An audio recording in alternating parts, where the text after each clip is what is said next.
10 अन्य श्रेणियों को भी दिया जा रहा है। भाइयों बहनों, हमने ऐसी व्यवस्था की है कि धन के अभाव में कोई भी गरीब इलाज से वंचित नहीं रहेगा। इसके इलाज के लिए आयुष्मान भारत चिरायु योजना में लगभग 22 लाख लोगों का इलाज मुफ्त में कराया गया है। हमने किडनी के रोग से पीड़ित रोगियों के लिए सरकारी अस्पतालों, मेडिकल कॉलेजों में मुफ्त डायलिसिस की सेवाएं शुरू की है।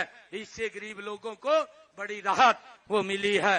माननीय प्रधानमंत्री जी ने देश को मेडिकल हब बनाने के विजन को साकार करने के लिए हम हर जिले में एक मेडिकल कॉलेज खोल रहे हैं और इस समय प्रदेश में मेडिकल कॉलेजों की संख्या बढ़कर के 15 हो गई है तथा 9 अन्य निर्माणाधीन है। भाइयों बहनों, खेलों का जिक्र होते ही हर हरियाणा वासी का सीना चौड़ा हो जाता है। हमें गर्व है कि हमारे खिलाड़ियों ने पेरिस ओलंपिक 2024 में देश द्वारा जीते गए 6 पदकों में से 5 पदक हमने जीते हैं।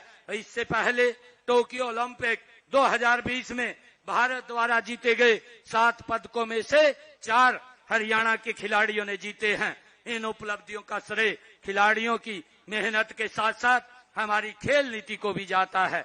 इस नीति के तहत हम ओलंपिक पदक विजेता खिलाड़ियों को 6 करोड़ रुपए तक नगद इनाम देते हैं। हम खेलों के लिए अति आधुनिक इंफ्रास्ट्रक्चर विकसित कर रहे हैं।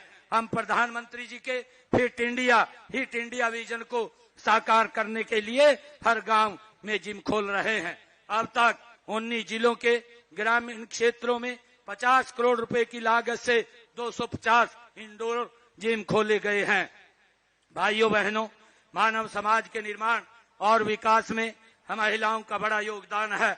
उन्हें सख्त से सख्त करने के लिए माननीय प्रधानमंत्री श्री नरेंद्र मोदी जी ने पानीपत से बीमा सखी योजना का शुभारंभ किया था। हमने भी उनकी प्रेरणा से लाडो सखी योजना शुरू की है।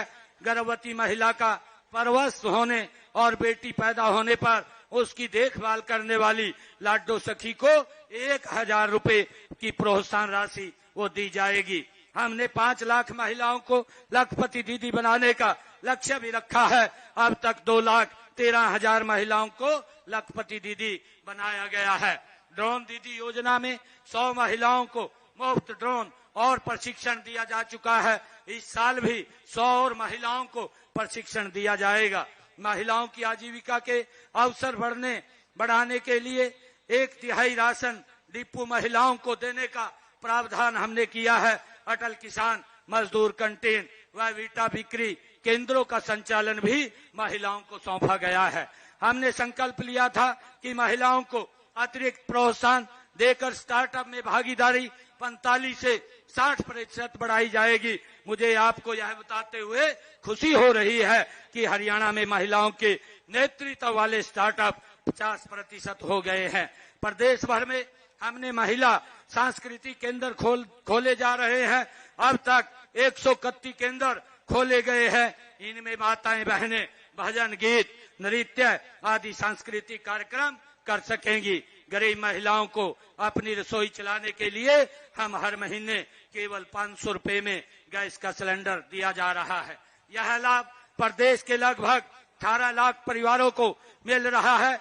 हमने गांव के विकास में महिलाओं की भागीदारी सुनिश्चित करने के लिए उन्हें पंचायती राज संस्थाओं में 50% प्रतिनिधित्व दिया है। बहन बेटियों को उच्च शिक्षा देने के लिए प्रदेश में खोले गए 80 कॉलेजों में से 30 लड़कियों के लिए हैं। आज पोस्ट ग्रेजुएट तक लड़कियों को मुफ्त शिक्षा हरियाणा सरकार दे रही है। भाइयों बहनों, उद्योग हमारी अर्थव्यवस्था का मूल आधार है। हमने औद्योगिक विकास को गति देने के लिए ईज ऑफ डूइंग बिजनेस का एक इकोसिस्टम तैयार किया है। हमने प्रमाण पत्र, लाइसेंस, अनुमति देने में अड़चन पैदा करने वाले अनेक नियमों और प्रक्रियाओं को खत्म कर दिया है। आज हरियाणा में निवेशकों को 150 से अधिक सेवाएं ऑनलाइन प्रदान की जा रही हैं और उन्हें सभी स्वीकृतियां 12 दिनों के अंदर देना सुनिश्चित किया गया है। हम प्रदेश के हर क्षेत्र में उद्योग लगा रहे हैं। यहाँ से 45 किलोमीटर दूर IMT खरखौदा में मारुति सुजुकी का बड़ा प्लांट शुरू होने जा रहा है। वहीं पर सुजुकी का मोटरसाइकिल प्लांट और उन्नो मिंडा ग्रुप का अलॉय व्हील प्लांट भी बनने जा रहा है। इससे इस क्षेत्र के हजारों युवाओं को रोजगार मिलेगा। हमारी प्रोत्साहन योजनाओं का ही परिणाम है कि आज हरियाणा देश विदेश के निवेशकों की ये पहली पसंद बन चुका है। गत 10.5 वर्षों में प्रदेश में 7,66,000 सूक्ष्म लघु मध्यम उद्योग लगे हैं तथा इनमें 39 लाख लोगों को रोजगार मिला है। भाइयों बहनों, व्यापारियों का भी प्रदेश के विकास में महत्वपूर्ण स्थान है। हमने उनके हित में ई रिफंड, कराधान के क्षेत्र में ई पंजीकरण, टैक्स की ई अदायगी और एवं रिटर्न की ई फाइलिंग, ई निविदा और सी फार्म जारी करने की ऑनलाइन सुविधा हमने शुरू की है। प्रदेश में मुख्यमंत्री शहरी स्वामित्व योजना के तहत 20 साल से अधिक समय से दुकानों व मकानों की मलकियत उन पर काबिज व्यक्तियों को दी है। अब तक 6,250 लाभार्थियों को दुकानों की रजिस्ट्रियां सौंपी गई हैं। भाइयों बहनों, हम मानते हैं कि प्रदेश के विकास का मार्ग गांव की गलियों से होकर गुजरता है। इसमें तेजी लाने के लिए हमने ग्राम पंचायतों द्वारा बिना टेंडर के काम करवाने की लिमिट 5 लाख रुपए से बढ़ा करके 21 लाख रुपए की है। मुझे यह बताते हुए बड़ी खुशी हो रही है कि आज माननीय प्रधानमंत्री नरेंद्र मोदी जी द्वारा हरियाणा के 4 सरपंचों को अपने गांव को मॉडल गांव बनाने के लिए सम्मानित किया जा रहा है। हमने संपत्तियों के सालों से चले आ रहे विवादों को खत्म करने के लिए गांवों को लाल डोरा मुक्त कर दिया है। आज प्रदेश में 5,895 गाँव में हमारा गांव जगमग गांव योजना के तहत 24 घंटे बिजली देने का काम हम कर रहे हैं। सभी ग्रामीण घरों में नल से जल पहुंचाया जा रहा है। गांव में कूड़े कचरे के निपटान के लिए 6,183 ठोस और 2,582 तरल कचरा प्रबंधन परियोजनाएं शुरू की हैं। भूजल के रिचार्ज के लिए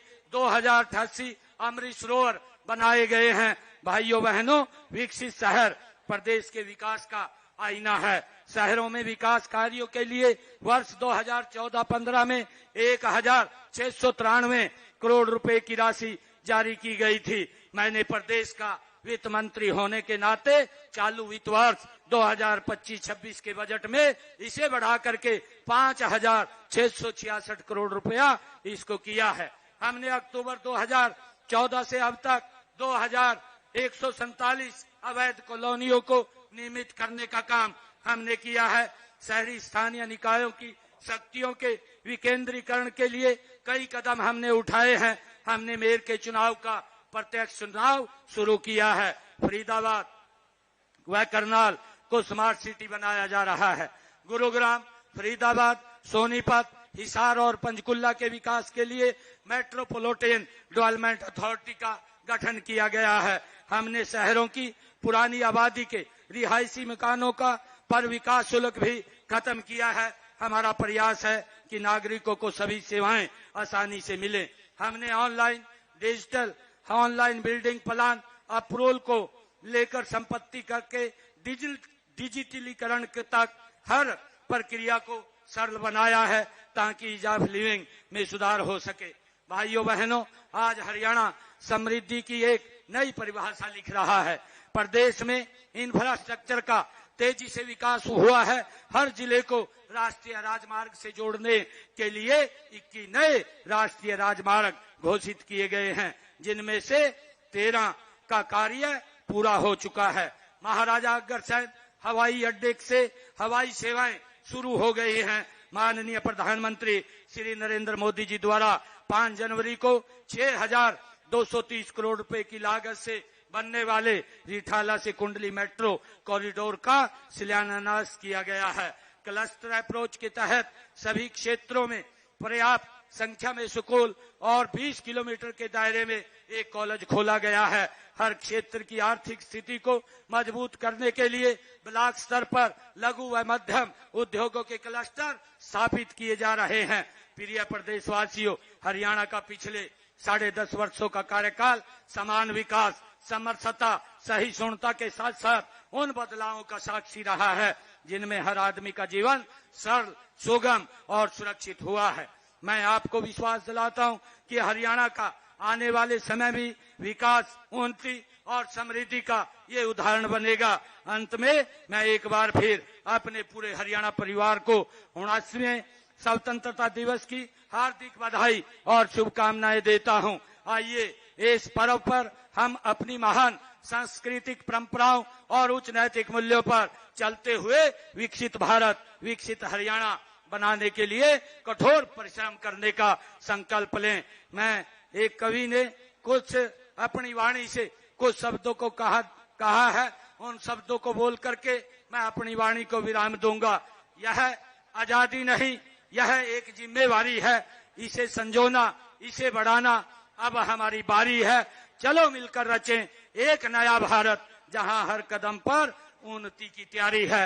मेरे साथ मिलकर के बोलेंगे, जय हिंद, जय हिंद, जय हिंद। बहुत बहुत धन्यवाद।